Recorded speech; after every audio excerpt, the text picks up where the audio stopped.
पहले supreme court, फिर यहाँ, फिर सुप्रीम कोर्ट और फिर यहाँ। ये बताइएगा कि आपकी आज पिटिशन थी पुलिस के अगेंस्ट, जो आपके खिलाफ FIRs दी जा रही हैं और Lahore high court Rawalpindi bench का, उसका क्या बना? देखें, पहले तो चिल्ले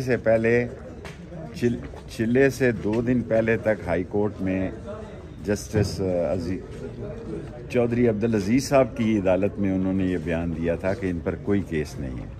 जब मैं आया हूँ तो 20 में मेरी अभी अबूरी ज़मानतें हैं, कल ATC की अदालत में फ़ैसला होगा। आज चौधरी अब्दुल अजीज़ साहब ने ये फ़ैसला दिया है कि जितने नाम इनके ज़िम्नियों में जहाँ जहाँ डाले गए हैं उसकी लिस्ट जो है वो 15 दिनों के अंदर अंदर पेश की जाए। कम से कम इसमें मुझे ये सहूलत आज बड़ी मिली है कि मुझे पता लग जाएगा कि मुझे कहाँ कहाँ चिल्ले के दौरान और किस किस केस में डाला गया है, क्योंकि मैंने मोच को देखा ही नहीं जिसमें मुझे कल बताया गया कि मैं दहशतगर्दी में भी मतलूब हूँ। जो शख्स पैदाइश से लेके इस उम्र तक किसी शहर में भी नहीं गया, उस पर भी आप दहशतगर्दी का मुकदमा करेंगे तो ये अफसोसनाक बात है। शेख साहब, अभी स्टेटस क्या है? आप तो दहशतगर्दी की जो दफात के तहत मुकदमात हैं उन पर अबूरी ज़मानत पर हैं। कल पता लग जाएगा जी। बुनियादी ज़मानतें तो रावलपिंडी शहर की हैं, उसमें क्या फ़ैसला आता है ATC की अदालत में। और बाकी जो कह रहे थे वोट को इज्जत दो, वो भी बिलावल ने अनोखा लाडला से छीन लिया है। शेख साहब, और ये रोज़ कहते थे वोट को इज्जत दो, कल एबटाबाद में उसने भी कह दिया कि मुझे भी इज्जत दो और वोट भी मुझे दो। शेख साहब, आपने कहा कि आप खामोश हैं या मियाँ नवाज शरीफ तो आप बोलना शुरू हो गए। बस मैं भी अब आहिस्ता आहिस्ता बोलना शुरू हो गया हूँ।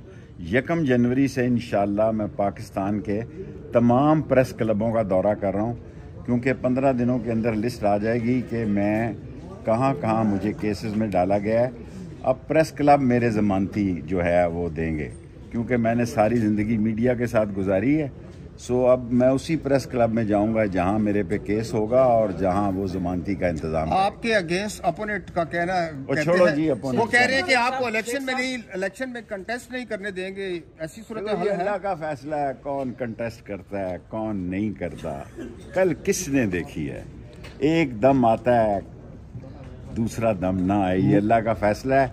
अगर इलेक्शन हो रहे हैं और इलेक्शन तक मैं बाहर हूँ या जेल में भी हूँ, मैंने 4 लोगों को अपने स्टाम्प लिख कर दे दिए हैं, जिसमें खोसा साहब भी शामिल हैं, जिसमें सरदार राज़क साहब शामिल हैं, जिसमें एतजाज़ अहसन शामिल हैं, जिसमें राजा साहब अकरम साहब के बेटे जो सलमान अकरम राजा साहब शामिल हैं और सरजील शामिल हैं। 5 आदमियों को मैंने स्टाम्प लिख कर दे दिए हैं, वकालतनामे में दस्तखत कर दिए हैं कि अगर मैं जेल जाने जाता हूं, अगर जेल से मुझे इलेक्शन लड़ना पड़ता है तो वो मेरे अटार्नी होंगे।